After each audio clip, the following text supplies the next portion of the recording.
자, 여러분들 안녕하세요. 오늘의 문제 시작합니다. 오늘의 문제는 범죄학의 두 번째 문제인데, 오늘은 이제 범죄 예방 이론, 예방 관련해 가지고 이제 볼 거예요. 예방 이론인데, 자, 먼저 이제 잠깐 얘기를 해볼게요. 우리 이제 어제 봤던 게 범죄 원인론이죠. 우리가 보려는 건 이제 뭐냐면,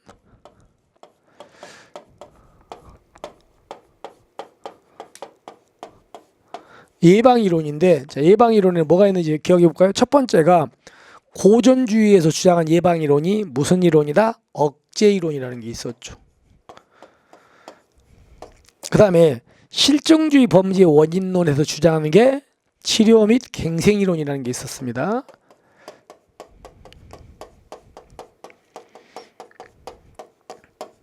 자, 그 다음에 세 번째가 이제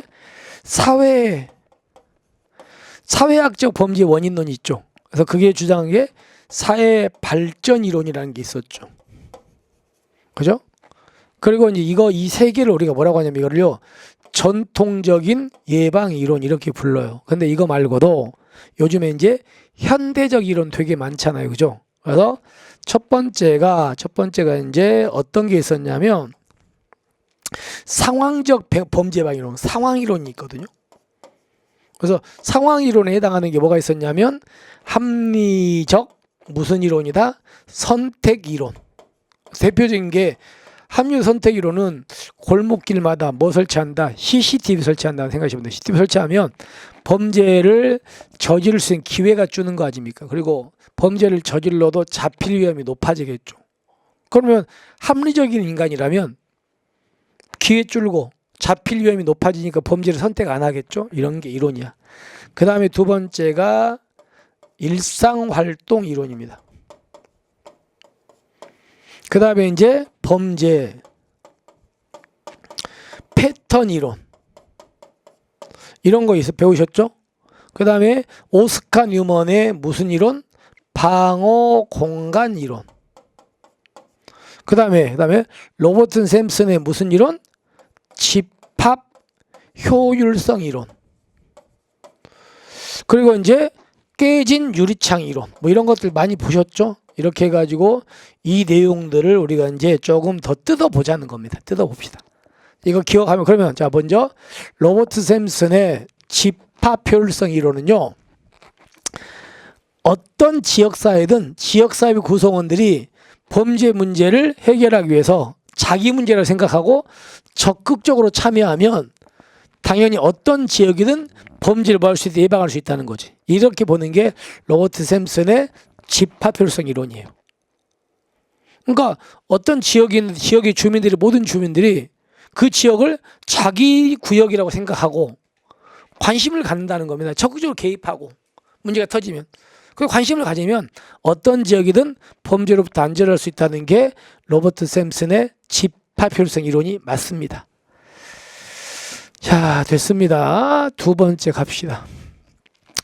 자, 브렌팅엄의 범죄 패턴 이론입니다. 아까 브렌팅엄은요, 잠깐 보시면 이 범죄 패턴 이론인데, 이 브렌팅엄은 이 이론에서 범죄, 우리가 보면 일상생활 우리나라에서 발생한 연쇄살인을 볼까요? 연쇄살인 같은 경우는요, 그 연쇄살인 저지른 사람들은 자기가 모르는 곳에서 저지른다고요. 잘 아는 곳이라고 아는 곳입니다. 그래서 범죄는 뭐 있다? 무슨 패턴이 있다? 장소적 패턴이 있다 그랬죠. 그래서 여기서 시간적이 아니고 무슨 패턴이라고요? 장소적 패턴입니다. 그래서 이걸 활용해 가지고 이제 지리적 프로파일링 이런 것들의 발전에 도움을 둔 이론이 이겁니다. 자, 됐죠? 그래서 장소적이라는 거 기억하셔야 돼요. 잘못됐습니다. 자, 그 다음에 합리적 선택 이론은 뭐 생각하라고요? 골목길마다 CCTV 설치하는 거 하면 돼요. 그러면 여기가 여러분들이 살고 있는 동네인데 여기에 골목길마다 CCTV를 설치하면, 자, 합리적인 인간들은 범죄를 저지른다, 안 저지른다? 안 저지른다는. 왜냐하면 자기가 범죄를 저질러도 잡힐 위험이 높잖아요. 그러니까 선택 안 하겠지. 그렇게 해서 범죄를 선택하지 못하게 하자는 게 합리적 선택 이론. 그러면 인간의 자유의지를 인정하지 않는 거예요. 인간의 자유의지를 인정하는 겁니까? 인정하는 거죠. 그죠? 자, 우리가 생각합시다. CCTV가 설치되면 범죄를 안 저지른다는 게 당연히 자유의지가 있는 무슨 인간, 합리적 인간이니까 안 저지르죠. 예를 들어서 여러분 그 수업 시간에 생리적 범죄인론 들어보셨죠? 범죄자는 타고난다. 그럼 그런 인간을 전제로 깔면은 CCTV가 설치되어 있으면 범죄를 안 저질러요? 걔네들은 저질러요? 그래도 저지르잖아. 그러니까 이론은 인간의 자유의지가 있는 결정론이라고요. 자유의지가 인정되는 비결정론이라고요. 비결정론이야. 이걸 전제로 깔아요. 자유의지가 있는 비결정론. 아시겠죠? 자, 그래서 일단 잘못됐고, 그 다음에 범죄자는 자신에게 유리한 경우에 범행한다고 보며 거시적이 아니고 뭐라고요? 미시적이죠. 이것도 당연히. 그죠? 예를 들어서 CCTV 설치하고 이런 거잖아. 이런 것들은 미시적 아닙니까? 적은 틀에서 보는 거잖아. 그래서 미시적 범죄 예방 모델로, 그리고 특별 예방이 아니고 무슨 예방? 일반 예방이. 보세요. 자, 이 이론은요, 범죄자는 정해져 있는 겁니까? 누구든 저지를 수 있습니까? 누구든. 그러니까 자유의지가 있으니까 인간은 자유의지로 범죄를 저질러요. 그러니까 인간은 누구든 저지를 수 있는 겁니다. 따라서 CCTV 설치하는 건요, 일반 예방입니까? 특별 예방입니까? 일반 예방 강조 아닙니까? 네, 그렇기 때문에 다 틀렸죠, 이 부분.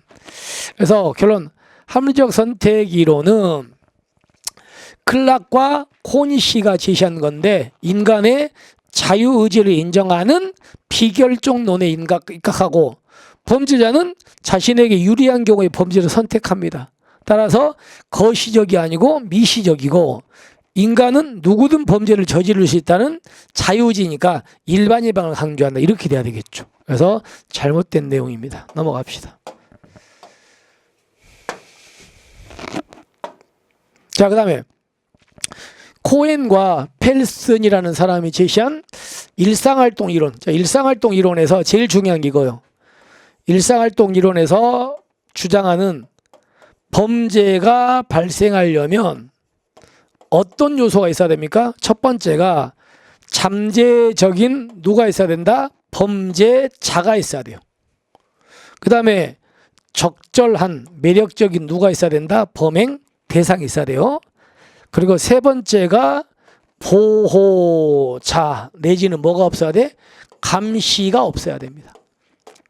이렇게 세 가지가 바로 범죄 발생 요소고, 범죄자 입장에서 범죄를 저지를까 말까 고려하는 요소가 몇 가지? 네 가지죠. 뭐였습니까?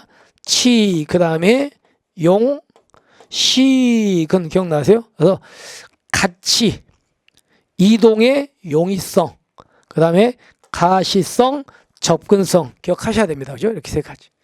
자, 근데 일상활동 이론은 말 그대로 일상활동 이론이니까 지역사회의 차등적 범죄율과 변화를 뭐에서 찾고 있다? 일상생활 변화에서 찾는 거야.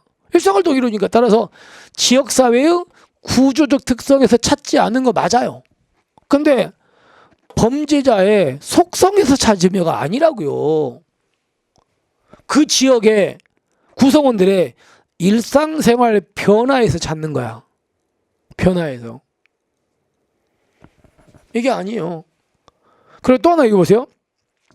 이 코엔과 펠슨의 일상활동 이론도, 이런 일상활동 이론도 범죄는 누구든 저지를 수 있다 그래. 그런 기회가 되면은.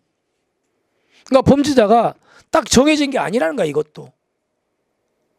그런 기회가 되면 된다는 겁니다. 그래서 같은 범죄 기회가 주어져도 누구나 범죄를 저지르지는 않는다고요. 누구나 범죄를 저지를 수 있다고 저지를 수 있는 거예요. 그러니까 범죄자가 딱히 특정한 사람이 아니야. 여러분도 될 수 있고 나도 될 수 있고, 그런 기회가 되면 이렇게 보는 게 일상활동 이론입니다. 따라서 일상활동 이론은 지역사회의 초등적 범죄적 변화를 지역사회의 구조적 특성 변화가 아니고 그 지역에 있는 이 구성원들의 일상생활 변화에 찾는다. 그리고 범죄는 기회가 되면은 누구든 저지를 수 있다고 보는 거예요. 그러니까 범죄자가 뭐 특별한 사람이 아니라는 거예요. 이렇게 보는 게 이론입니다. 그래서 X가 되겠죠. 자, 기억하시고요. 그 다음에 일상활동 이론은 범죄자, 아까 설명드렸죠. 범죄자 입장에서 범행을 결정하는데 고려하는 네 가지 요소가 뭐라고요? 치, 용, 시, 근이라고 그랬죠. 그래서 가치, 용이성, 가시성, 접근성 맞네, 그죠? 맞죠? 이렇게 됩니다. 자, 그러면 결론적으로 문제를 종합을 해보면 첫 번째가 로버트 샘슨의 집합혈성 이론은 맞는 거죠. 그 다음에 브렌팅엄의 범죄 패턴 이론은 시간적이 아니고 무슨 패턴? 장소적이다. 그 다음에 합리적 선택 이론은 자유의지를 인정한다. 그러니까 비결정론이다. 그리고 거시적이 아니고 미시적이고 그리고 일반이다. 이렇게 된 것이. 그리고 코엔과 펠슨의 일상활동 이론은 지역사회 차등적 범죄의 변화를 지역사회의 구조 특성이 찾지 않는 건 맞는데 범죄자의 속성에 찾는 것도 아니다. 일상생활 변화에 찾는다. 그리고 범죄의 기회가 주어지면 누구든 범죄를 저지를 수 있다고 본다. 잘못됐습니다. 그 다음에 얘는 맞다. 이렇게 되겠지. 그렇죠? 적절하지 않은 것은 2번 니은과 디귿과 리을 이렇게 세 개가 되겠네요. 됐죠? 이렇게 해가지고 답은 3번이 됩니다. 그렇죠? 자, 이렇게 해가지고 여러분들이 다시 한번 꼭 숙지하시고요. 내용이 뭐 쉽진 않습니다만은 확인하셔야 됩니다. 자, 이렇게 해서 오늘의 문제를 마무리하고요. 아직까지 범죄가 몇 번 더 남았습니다. 그렇게 해서 마무리하겠습니다. 자, 오늘 고생하셨고 우리는 내일이죠. 내일은 어떤 걸 볼 거냐면 아마도 범죄학 중에서 가장 중요한 게 뭐예요? 세티드라고 들어보셨죠? 환경 설계를 통한 범죄 예방 기법. 그 문제를 풀 겁니다. 자, 오늘 고생하셨고요. 우리는 내일 뵙겠습니다. 자, 수고하셨습니다.